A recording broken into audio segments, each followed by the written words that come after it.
Hi hello ಎಲ್ಲರೂ ಹೆಂಗದಿರಿ? ಎಲ್ಲರೂ ಆರಾಮದಿರಿ ಅಂತ ತಿಳ್ಕೊಂಡು ನಾವು ಆರಾಮದೀನಿ ನೋಡ್ರಿ. ಇವತ್ತು ನಮ್ಮ ಯೂಟ್ಯೂಬ್ ಚಾನಲ್ ಒಳಗೆ ಸಿಂಪಲ್ ಆಗಿರುವಂಥ ಎಗ್ ರೆಸಿಪಿ ಸಾಂಬಾರು ಮಾಡೋದು ಹೇಳ್ಕೊಡಕತ್ತೀನಿ ನೋಡ್ರಿ. ಅದನ್ನು ಮಾಡಾಕ್ರಿ ಒಂದು ಸ್ವಲ್ಪ ಕೊಬ್ಬರಿ ರೀ ಕಟ್ ಮಾಡ್ಕೊಂಡು ಇಟ್ಕೊಂಡಿದ್ದು ಹಾಕೊಳಕತ್ತೀನಿ ನೋಡ್ರಿ ಮಿಕ್ಸರ್ ಜಾರಿಗೆ ರೀ. ಒಂದು ಟೊಮೊಟೊ ಹಣ್ಣು ಕಟ್ ಮಾಡಿದ್ದು ಹಾಕೋಬೇಕು ನೋಡ್ರಿ ಮಿಕ್ಸರ್ ಜಾರಿಗೆ ರೀ. ಹಾಕೊಂಡಾದ್ಮ್ಯಾಗನ ಒಂದು ಬೆಳ್ಳುಳ್ಳಿ ಎಲ್ಲ ಸೋಸಿ ಇಟ್ಕೊಂಡಿದ್ದು ಎಲ್ಲ ಹಾಕ್ಕೊಂಡು ಮಿಕ್ಸರ್ ಜಾರಿಗೆ ಹಾಕ್ಕೊಂಡು ಒಂದು ಸ್ವಲ್ಪ ಕೊತ್ತಂಬರಿ ಸೊಪ್ಪು ತೊಗೊಂಡು ಇದನ್ನ ರುಬ್ಕೊಂಡು ತೊಗೊಂಬರ್ಬೇಕು ನೋಡ್ರಿ. ಇದು ರುಬ್ಬಿ ಆದ ಕೂಡಲೇ ರೀ ಒಂದು ಸ್ವಲ್ಪ ಗ್ಯಾಸ್ ಹಚ್ಚಿ ಆದ್ಮ್ಯಾಗನ ಒಂದು ಬಾಣಲಿ ಇಟ್ಕೊಂಡು ಬಾಣಲಿ ಕಾದಾದ್ಮ್ಯಾಗನ ಒಂದು ಸ್ವಲ್ಪ ಎಣ್ಣೆ ಹಾಕೊಳಕತ್ತೀನಿ ನೋಡ್ರಿ. ಎಣ್ಣೆ ಕಾದಾದ ಕೂಡಲೇ ರೀ ಈ ಕಡೆ ಎಲ್ಲ ನಾವು ಮಿಕ್ಸರ್ ಜಾರಿಗೆ ಹಾಕ್ಕೊಂಡು ರುಬ್ಕೊಂಡು ತೊಗೊಂಬಂದಿನಿ ನೋಡ್ರಿ.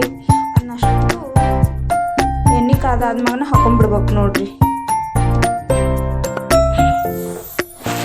ಹಿಂಗೆ ಹಾಕ್ಕೊಂಡು ಒಂದು ಸ್ಪೂನ್ ತೊಗೊಂಡು ಮಿಕ್ಸ್ ಮಾಡ್ಕೊಂಡ್ಬಿಡ್ಬೇಕು ನೋಡ್ರಿ. ಒಂದು ಸ್ಪೂನ್ ತೊಗೊಂಡು ಮಿಕ್ಸ್ ಮಾಡಿ ಆದ ಕೂಡಲೇ ರೀ ಒಂದು 5 ನಿಮಿಷ ಬಿಡ್ಬೇಕು ರೀ. ಇದು ಹಸಿ ಸ್ಮೆಲ್ ಹೋಗುವಂಗೆ ಒಂದು 5 ನಿಮಿಷ ಬಿಡ್ಬೇಕು ರೀ. ಒಂದು ಸ್ವಲ್ಪ 5 ನಿಮಿಷ ಬಿಟ್ಟು ಆದ ಕೂಡಲೇ ಒಂದು ಸ್ವಲ್ಪ ಅರಿಶಿಣ ಪುಡಿ ತೊಗೊಂಡಿವಿ ನೋಡ್ರಿ. ಅರಿಶಿಣ ಪುಡಿ ಒಂದು ಚಿಟಿಕೆ ಎಷ್ಟನ್ನ ತೊಗೊಂಡಿರಿ. ಅದನ್ನು ತೊಗೊಂಡು ಒಂದು ಸ್ವಲ್ಪ ಹಾಕ್ಕೊಂಡು ಮಿಕ್ಸ್ ಮಾಡ್ಕೊಂಡಿವಿ ನೋಡ್ರಿ.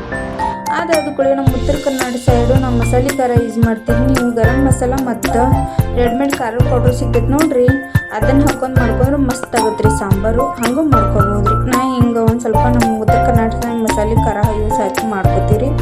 ಅದನ್ನು ಹಾಕೊಂಡೇನಿ ರೀ. ಇದು ಮೀಡಿಯಮ್ ಸೈಜ್ ಖಾರ ತೊಗೋಬೇಕು ರೀ, ಭಾಳ ಖಾರ ಮಾಡ್ಕೋಬಾರ್ದು ರೀ. ಭಾಳ ಪೈಸಿ ಮಾಡ್ಕೊಂಡ್ವಿ ಅಂದ್ರೆ ಟೇಸ್ಟ್ ಆಗೋದಿಲ್ಲ ರೀ ಸಾಂಬಾರು. ಮೀಡಿಯಮ್ ಮಾಡ್ಕೋಬೇಕು ರೀ. ಒಂದು 5 ನಿಮಿಷ ಟೋಪನ್ ಮುಚ್ಚಿಡ್ಬೇಕು ನೋಡ್ರಿ. ಯಾಕಂದ್ರೆ ಇದು ಎಲ್ಲ ಎಣ್ಣೆ ಮಸಾಲೆ ಎಲ್ಲ ಎಣ್ಣೆ ಬಿಡತಕ್ಕ ಒಂದು 5 ನಿಮಿಷ ಟೋಪನ್ ಮುಚ್ಚಿಡ್ಬೇಕು ರೀ. ಅದು ಮುಚ್ಚಿಟ್ಟು ಆದ ಕೂಡ ಈ ಕಡೆ ನಾವು ಒಂದು ಸ್ವಲ್ಪ ಇದನ್ನ ಮಿಕ್ಸ್ ಮಾಡ್ಕೊಂಡ್ಬಿಡ್ಬೇಕು ನೋಡ್ರಿ. ಮಿಕ್ಸ್ ಮಾಡ್ಕೊಂಡಾದ್ಮ್ಯಾಗ ಈ ಕಡೆ ನಾವು ಎಗ್ಗು ಬಾಯ್ಲ್ ಮಾಡ್ಕೊಂಡು ಇಟ್ಕೊಂಡಿವಿ ನೋಡ್ರಿ, ಅದನ್ನು ಹಾಕೋಬೇಕು ನೋಡ್ರಿ. ಒಂದು 5 ಎಗ್ ತೊಗೊಂಡಿವ್ರಿ. ಇನ್ನೊಂದು ಎಗ್ಗು ಕಟ್ ಮಾಡ್ಕೊಂಡು ಹಾಕೋತೀವಿ ನೋಡ್ರಿ. ಹಿಂಗೆ ಒಂದು ಕಟ್ ಮಾಡ್ಕೊಂಡು ಒಂದು ಸ್ವಲ್ಪ ಎಗ್ ಎಲ್ಲ ಮಸಾಲೆ ಒಳಗೆ ಮಿಕ್ಸ್ ಮಾಡ್ಕೋತೀನಿ ನೋಡ್ರಿ. ಹಿಂಗೆಲ್ಲ ಮಿಕ್ಸ್ ಆದ ಕೂಡ ಒಂದು ಸ್ವಲ್ಪ ನೀರು ಹಾಕೊಂಡ್ಬಿಡ್ತೀನಿ ರೀ. ನಮಗೆ ಎಷ್ಟು ಕ್ವಾಂಟಿಟಿ ಬೇಕು ನೋಡ್ರಿ ಅಷ್ಟು ಕ್ವಾಂಟಿಟಿ ಸಾಂಬಾರು ನೀರು ಹಾಕೊಳಕತ್ತೀನಿ ನೋಡ್ರಿ. ಹಿಂಗೆ ಹಾಕೊಂಡಾದ್ಮ್ಯಾಗನ ರೀ ಒಂದು ಸ್ವಲ್ಪ ಉಪ್ಪು ಹಾಕೋಬೇಕು ನೋಡ್ರಿ. ರುಚಿಗೆ ತಕ್ಕಷ್ಟು ನಮಗೆ ಎಷ್ಟು ಐತೆ ನೋಡ್ರಿ ಒಂದು ಸ್ವಲ್ಪ ಉಪ್ಪು ಹಾಕೊಂಡ್ಬಿಡ್ಬೇಕು ರೀ.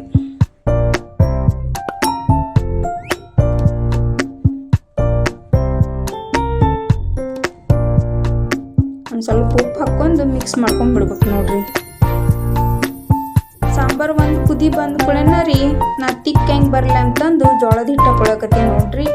ನೀವು ಹಾಕೋರಿ, ಇಲ್ಲಿಕಂದ್ರೆ ಸ್ಕಿಪ್ ಮಾಡಿಬಿಡ್ರಿ. ಯಾಕಂದ್ರೆ ಹೋಟೆಲ್ ಸ್ಟೈಲ್ ಸಾಂಬಾರು ಗತಿ ಆಗುತ್ತೆ ಅಂತಂದು ನಾ ಜೋಳದ ಹಿಟ್ಟು ಹಾಕ್ಕೊಂಡು ಮಾಡ್ಕೊಳಕತ್ತೀನಿ ನೋಡ್ರಿ.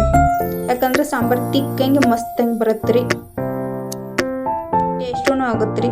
ಒಂದು ಜೋಳದ ಹಿಟ್ಟು ಹಾಕ್ಕೊಂಡು ಒಂದು ಕುದಿ ಬರುವಂಗೆ ಕುದಿಸ್ಕೊಂಡ್ಬಿಡ್ಬೇಕು ರೀ. ಅದಾದ ಕೂಡ ರೀ ಈ ಕಡೆ ಎಗ್ ಸಾಂಬಾರು, ಚಪಾತಿ ರೀ, ಸಜ್ಜಿ ರೊಟ್ಟಿ ರೀ, ರೈಸ್ ರೀ, ಈ ಕಡೆ ಉಳ್ಳಿಗಡ್ಡಿ ಕಟ್ ಮಾಡ್ಕೊಂಡ್ರಿ. ಈ ಬ್ಲಾಗ್ ಯಾರಿಗಾರ ಇಷ್ಟ ಆದರೆ ಲೈಕ್ ಮಾಡಿರಿ, ಕಮೆಂಟ್ ಮಾಡಿರಿ, ಶೇರ್